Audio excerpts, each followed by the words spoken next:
Hello everyone, thank you so much for coming today. I'm very excited to see you all joining us for this amazing Hive presentations cycle. And today I'm gonna show you some stuff about Highfields and terrains. So welcome to today's forecast is about terrain. But just before we go further into terrains, a little bit about myself. So you just get familiar with this guy speaking here in the corner. My name is Dmitrii. I've been born and raised in Ukraine, moved to Canada maybe 4 years ago.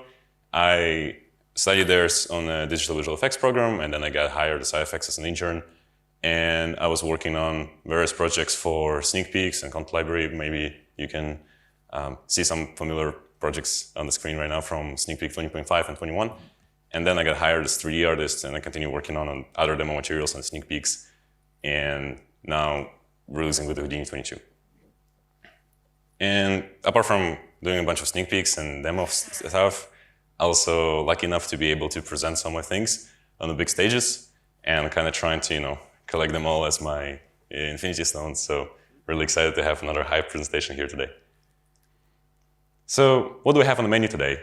Basically, I will go you through Highfields in Copernicus, just the general idea why and how and what's the benefits of that. Then I'm gonna be more precise and show you some specific new nodes. Then we're gonna go through some various examples, and we're gonna top it up with the recipes. So let's start with the Highfields.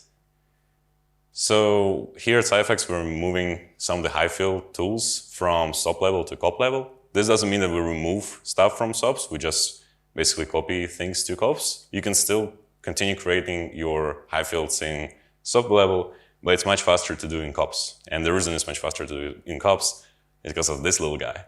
Basically, Copernicus, it's the framework to process 2D images, and we represent every 2D image as a volume. And luckily for us, Highfields is 2D volumes, exactly that. So it's really basically all your Highfields functionality. As I was mentioned yesterday in the keynote, we will have up to 5 times performance boost. And another cool feature about Copernicus right now, that we already have hundreds of nodes.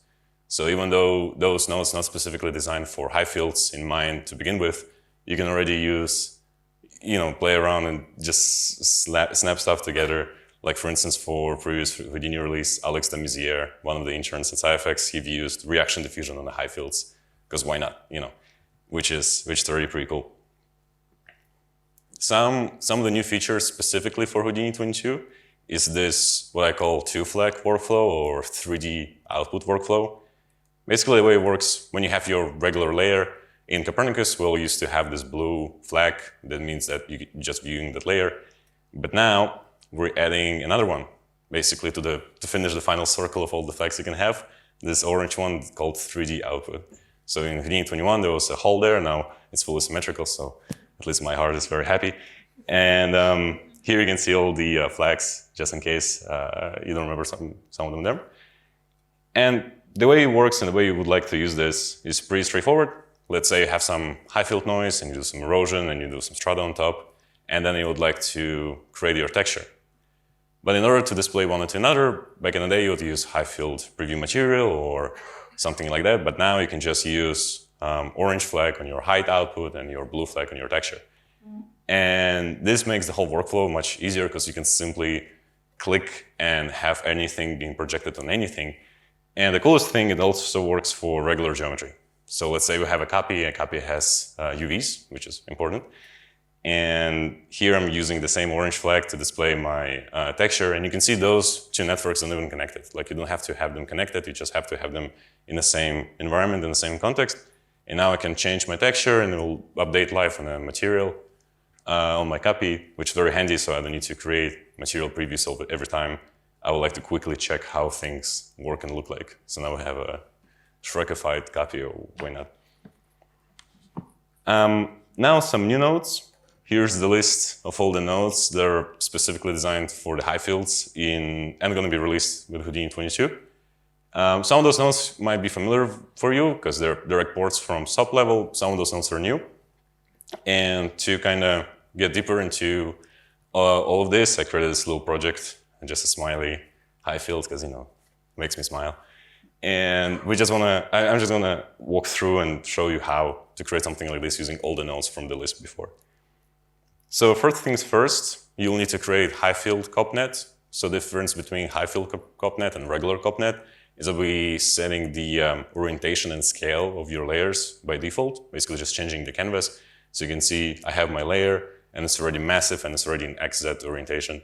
So that's the difference with the regular COPnet, where your layers are -1 to 1 scale and they're in XY orientation. And this Highfield node, it's basically just a layer, but we've changed the type info to height. So you can start building Highfields. You don't need to worry your Highfields not being displayed properly in the viewport.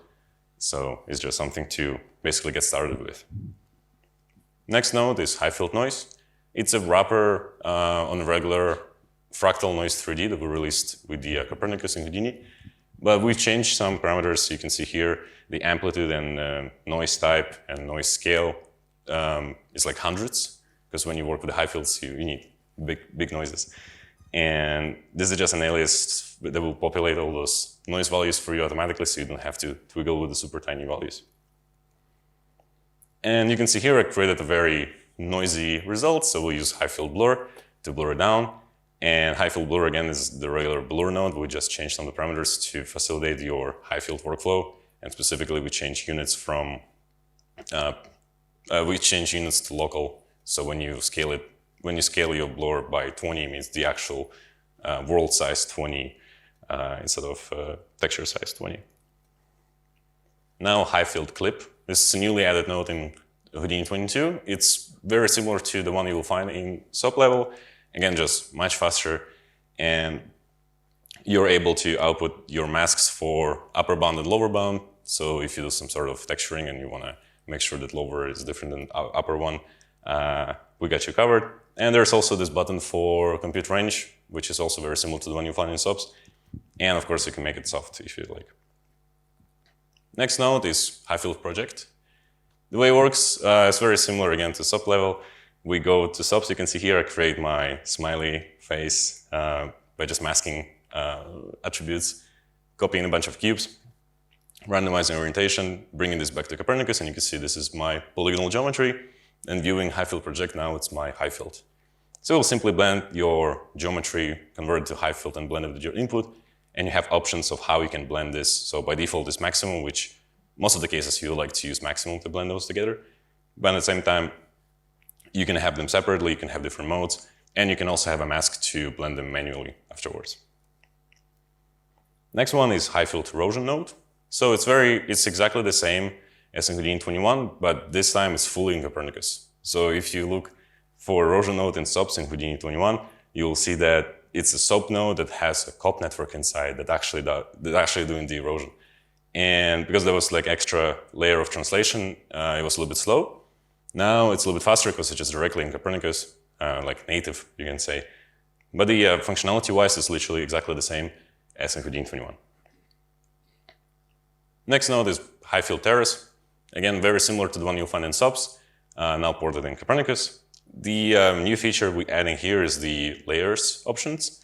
So back in the days when you use Terrace node in SOPs, you'll see that you have very uniform terracing, which some people like, but some people don't really like. And now we're adding this layers option. So instead of having uniform terracing, you can kind of smudge a bunch of those terraces. They're offset by some value, and they're smudged together, so you have more natural-looking randomized thing. One thing about Highfields in Copernicus in general is that you really like to, at least in my workflow, I really like to use very scale Highfield erosion. So I'll just slap another erosion, and I will change my detail size to be a bit smaller. Next node is the Highfield transform node. It's regular 3D node, but we're adding some features like scale the values when you change the scale of your Y component on the transformation. So you can see I'll just bring some values up and then use the regular 2D transform to orient it towards us. So the smiley Highfield is looking at us. The next node is Highfield slump. Basically, we'll generate a bunch of sediment for you and slump it down to kind of fill up those cavities and create some sediment. So you can see here between every ridge that I created with the erosion node. And I like this node to kind of make the Highfield look a bit older and more settled down. Next node is Highfield Strata, also newly added in Houdini 22. It's very similar to Terrace in its initial idea, but you have more randomized output. So what I'm doing here, I'm creating a noise, and I'm using that noise to plug to base height to randomize basically the levels of each strata. So instead of them being parallel to the ground, they kind of flow up and down, following the noise. You can see here on the side, that's how it's happening. And strata by itself, it's a 3D noise. It's a layered 3D noise. So you have all the regular settings you'd expect in a 3D noise, like element size and scale and type of the noise you can use. And here you can see me just playing around, making it a bit smaller, maybe way a bit too small. Apart from that, you can also have some variance when you add a bunch of layers together. You can have a variance on orientation, and here you can see by adding more layers, I can basically emphasize those little bits and make it more rough looking. And I can also change the influence of my input height, so I can have it to follow, to my input noise, so it'll follow it a bit more or a bit less. And after that final round of erosion, this time with an even smaller scale, just to kind of smudge everything together, but you can see we still have some of the strata lines picking through, and we also have this sediment we created with the slump, so our Highfield is slowly coming together. And speaking of slump, again, just another iteration on slump. This time I'm using much less sediment and just kind of to fill up some of the little gaps just in between those ridges. And now, as we're ready to do texturing, you can see I will actually put the orange flag on the Highfield, and I'll view all the other nodes with my blue flag. And to get started with texturing, it's a good idea to use Highfield to mono. Basically, the Highfields right now, they have crazy values. They're like from -10 to 500 or whatever, which is really hard to work with when you create textures in a bit space from 0 to 1. So using Highfield to mono is just a very simple trick to normalize your texture. You can see I have this nice gradient from 0 to 1. And I'll plug this nice gradient to mono to RGB node. And as you saw yesterday, and if you didn't see, now we ship a bunch of new RAMs with Houdini 22, specifically 65 new RAMs. And we have them in a different categories like Tundra and Why Not. And you can see here, we also have this whole color RAM presets window now. So you can create your own RAMs, you can save them, you can add them to favorites to say that here, I like them all, so I add them all to my favorites. And you can see here just clicking and they will appear on your actual Highfield, which is quite handy if you want to just play around and see which sticks together better, which not. And here, once again, all the newly added frames. Now, Highfield mask by feature is very similar to the one you'll find in SOPs. We just redesigned UI a little better, so it's more compact. And you can see here you have all the regular things like slope. You can change how the mask will react based on the angle of your Highfield. Then you have heights. And again, there's a button to compute height automatically for you, so you don't have to struggle too much with the values. And you can see here, it's all recorded from the viewport, and it's already, like, it looks much better, faster compared to SOPs. And again, this is because the GPU is really powerful. And basically, by default, in SOPs, when you blend all those masks together, you can see I have like direction and peaks and valleys and why not. By default, they'll get all multiplied together, but we're exposing now in a COP version of the node, instead of multiplying them together, you can have max or min or average. And average is the one I love to use the most, because basically you can get all the features of all those masks kind of being blended together. And using the averaged output, I can create a sandy look for my terrain. You can see here, it's smiling even better. And now just blending my sand with the layer we did before, using the same mask. And the final stage will be using Highfield flow field. So flow field lets you to create this kind of river-looking layer. And it looks so colorful and nice because it's actually a UV layer. And you can see here, I can use that UV layer to smudge some my values alongside the Highfields. So basically to create those rivers kind of following the ridges. And here you can see the entire network. It's pretty small. And the coolest thing about, excuse me, the coolest thing about Copernicus and Houdini in general, because everything's procedural, you can always go in the very beginning change your resolution, and now you can see this is a 4K terrain now. Just like that. Excuse me one time. We got our terrain, we even made it 4K, so now the last step will be to actually export it somewhere. So your options are you can just export that height layer as a EXR file and use it directly in your render engine, but if you like to maybe scatter some assets on top, you'd like to convert it to polygonals. And for that to work, you need to use Highfield to GeoNode. Basically, you can see there are some inputs for this node available, and I'll just plug my texture, and I'll find the height and plug my height. And now this will create a geometry, basically just a SOP level Highfield. So you can see we have the volumes for height and CD, and we have the evolve this detail attribute, which means I can now fetch this back to SOPs and convert to polygonals, so just use any other Highfield SOP nodes on top of this. Just quick a pro tip, because everything, as I mentioned, is on GPUs inside Copernicus, and GPUs lately kind of cost, an arm and a leg, so it's really important for you to be, keep in mind of your memory usage, and especially when it goes to the Highfields, when you go like crazy resolutions, this is extremely impactful. So for Houdini 22, we released this updated Copernicus default settings, and now there's this auto unload setting, which basically by default this will be set to never, which means that every layer you do in your network will always be cached, just in case you go back. But if you feel adventurous and you want to have more VRAM, you can use this always, which means that basically everything that you're not viewing right now will get cached out. So you will have more cache available for you to go along. But this one, it introduced some instabilities, so that's why you can see that there's this beta. So be mindful. And just once again, the final look of the terrain. And now we can go with some examples. So let's say that example that I just go with the smiley terrain is pretty simple. So let's say you have more time and courage, and you also just happen to be that you work for a sneak peek release. You can create this kind of terrain. For here, I'm actually using 3D height data from online, just like I found it was like some fjord in Norway. And I can see I'm kind of changing it a lot, adding my texture and convert it to geometry. And you can see after scattering some assets around from Polyhaven, you can get something like this, which also rendered with XPU and composited inside Copernicus. And some other examples I did throughout the development cycle, you can see here. And one in particular, the one in the middle down there, this one is using Strata. So I was just curious to render it in a different angle. So you can see this one is also rendered with XPU and also composited inside Copernicus.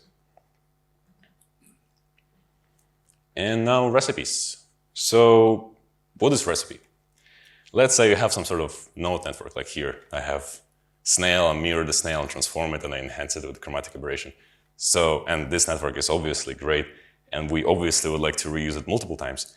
And if you feel the same way, you can select your nodes, right-click on any of the node, go to recipes, and then save selected items as a tool. And this will prompt you to this little window. Basically, you can see all the nodes we selected in a little node graph up there. You can change the name of your recipe and just hit save. And in the same session, in the same Houdini environment, when you press tab and you will try to find the recipe you just saved, you'll appear as a node. And basically now you can drag it and put it anywhere in your network.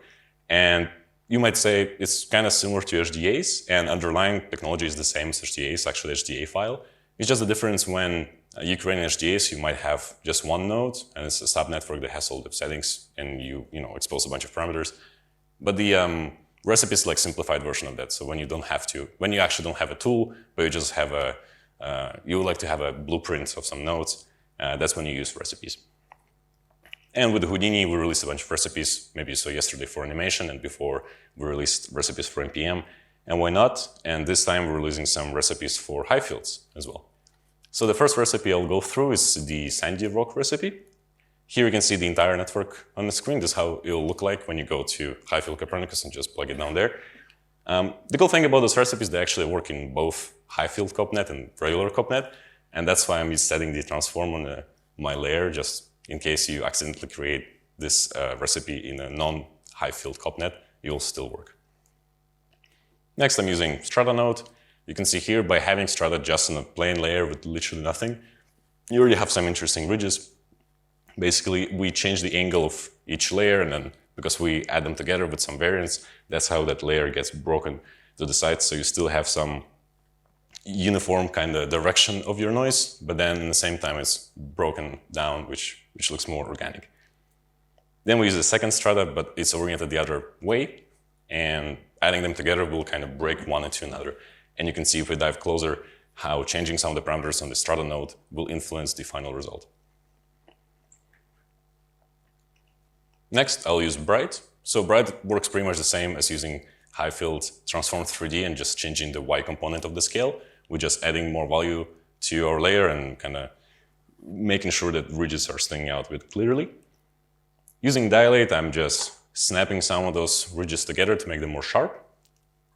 And then I'm using Highfield Erosion to fill up some deeper grooves with some sediments. And you can see here how it looks after and before. Next, using phaser noise, I create some sand ripples. And I add them together to kind of mimic the sand build-up between my rocks. And you can see now, as I switch into texture creation, again, I set the orange flag of my out height node, and using some of the nodes we already covered before, like Highfield multiple feature, I get some of the noises, and I use those masks and noises to generate some initial layers. So you can see here's my sandy layer. Then I use more complicated mask. You can see here inside this blend of slope and height and occlusion. And here you can see how changing some of the parameters will influence your final mask. So using this layer, I will actually bring some values down. So to create this like rocky looking result, I mean, it's the same sand layer we just created, it's just darkened. But right now we just have two colors pretty much. So to add some randomization, I'm creating another noise and just randomizing some values up and down using HSV adjust node. And the final pass will be another noise. This time I'm trying to select edges of my Highfield and kind of make those edges to be more burnt, like maybe weathered out, and mixing everything together with the final bright node. So just like that, in a very small chain of nodes, you already have your Highfield. And again, because everything's procedural, you can always go back, change stuff, live update it. It's a very nice workflow.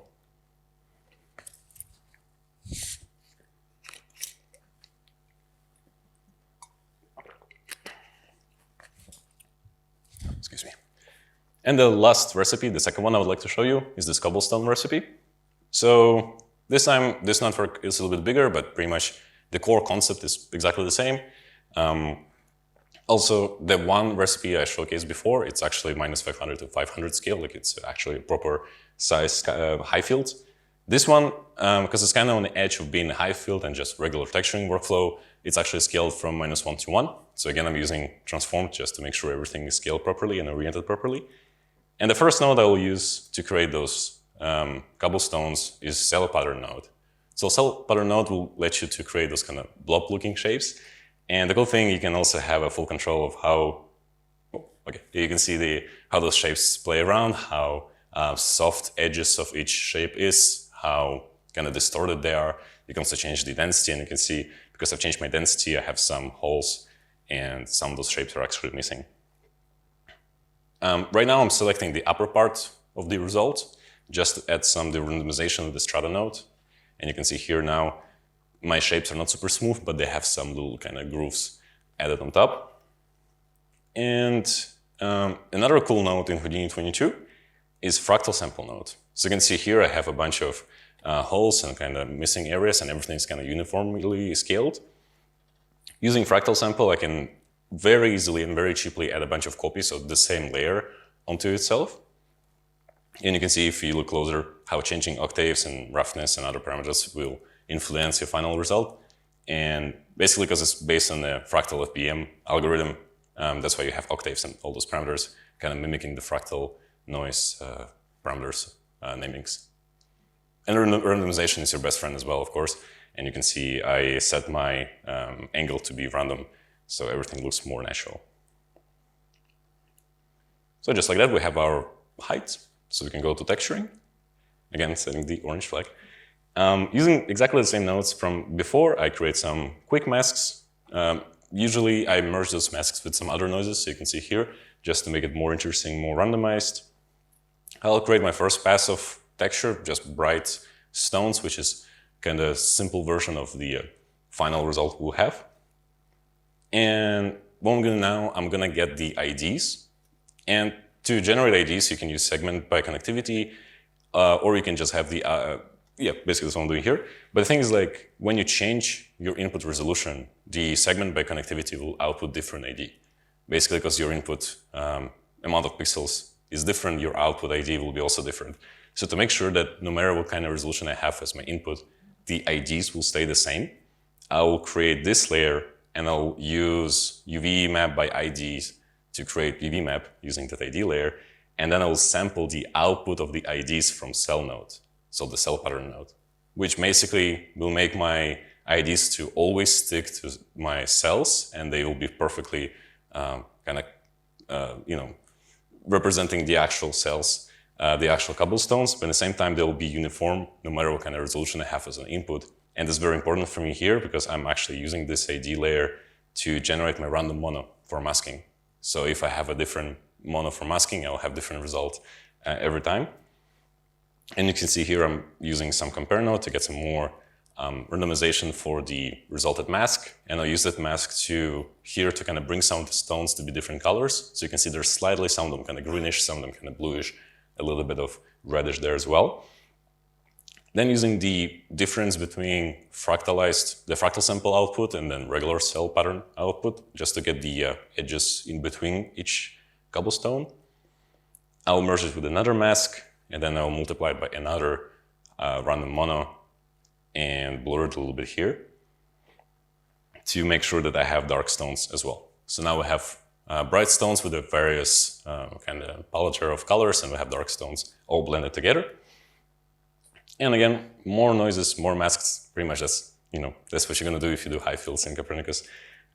Noises and masks are your best friends. And here you can see I create my moss layer and I'll merge it together just to have a little bit of moss on some specific areas.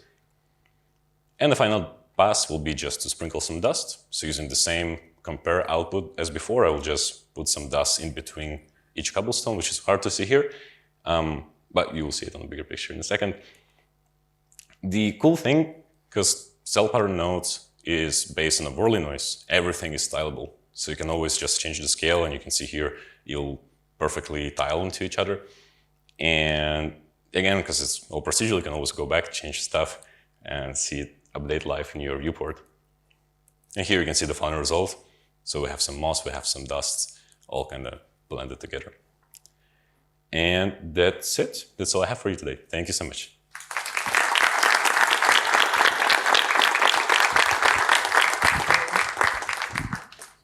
Hello? Oh, this has been on the whole time.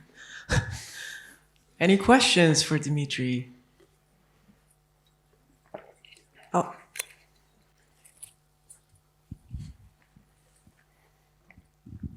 Hi there, thanks for the great talk. I guess like a lot of these things we bake down, if we were, for example, using it in Unreal, we bake down to textures and stuff. Is there any like plans in your roadmap to like maybe integrate that a little bit more into Unreal, and maybe even any plans for like the new geometry tools in Unreal for terrain, sort of bring that closer with COPs or anything? Yeah, right now, not as I'm aware of. Currently, if you would like to bring it to Unreal, yeah, you can just use the rope node in Copernicus and just save it as a texture. But yeah, we don't have a, I don't think, maybe you can use, because we already have a live bridge with Unreal, but to be fair, I haven't touched it, so I'm not sure how it would work. But yeah. Thank you.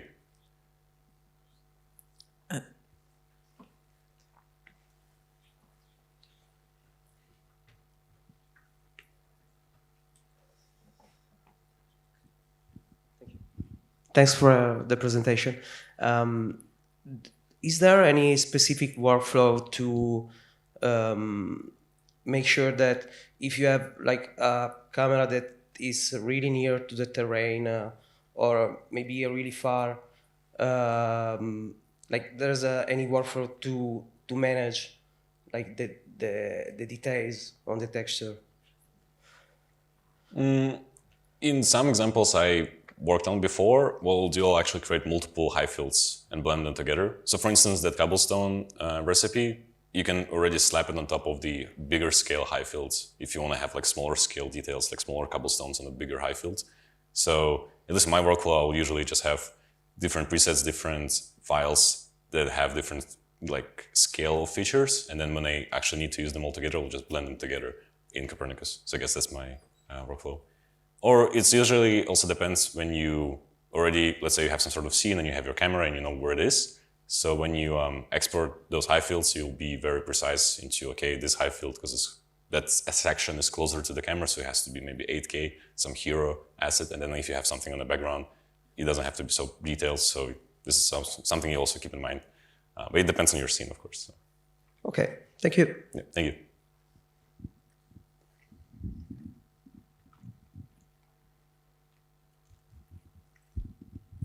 Hiya. For the preset color ramps, is there any way to sort of resample them or round trip them back into SOPs? Back to SOPs. They already exist there. So that that whole window of the ramps, you can fetch it from anywhere. So when you have the ramp parameter on your node, you should be able to access all those ramps. And you're also able to generate your ramps as well.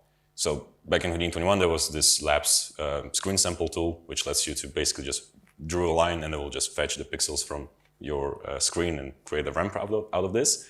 And we expanded that tool, and now you can generate those ramps without Labs, and you have a very nice control. Basically, it's smarter now. So instead of just sampling your curve, it will sample just the hero, the high contrast points, so you can quickly generate ramps on your own and just save them. There's the whole idea of that ramp window. So yes, sorry, to answer your question, yes. Cool, thanks. Anyone else? That's a wrap, Dmitrii. Thank you. Thank you so much.